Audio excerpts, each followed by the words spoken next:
Para sa isang political expert at ilang mambabatas, may mga butas ang bersyon ng anti-political dynasty bill ni na House Speaker Bogie D at House Majority Leader Sandro Marcos.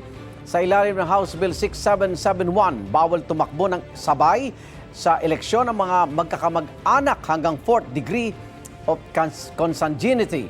Kasama riyan ang mga asawa, anak, kapatid at pati magulang.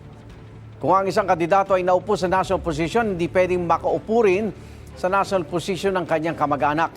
Bawal ding umupo ang magkakamag-anak ng sabay sa posisyon sa parehong probinsya, syudad, munisipalidad o barangay.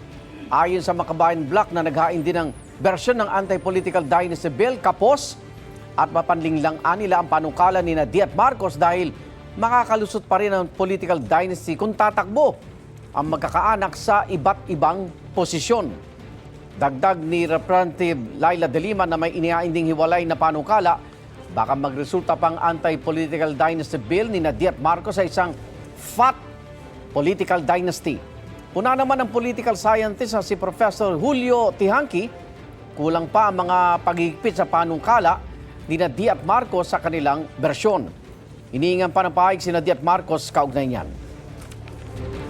Aking nakikita ay may kakulangan ito dahil hindi niya sinasabi kung ilan sa magkakamag-anak ang pwede at hindi pwedeng tumakbo. Hindi maliwanag paano kung may overlapping constituency. No? Halimbawa, hindi ka nga tumakbo sa isang distrito, bilang kongresista, tatakbo ka naman dun sa ibang distrito, sa ibang probinsya, or sa ibang jurisdiction. No? So, kailangan linawin ito.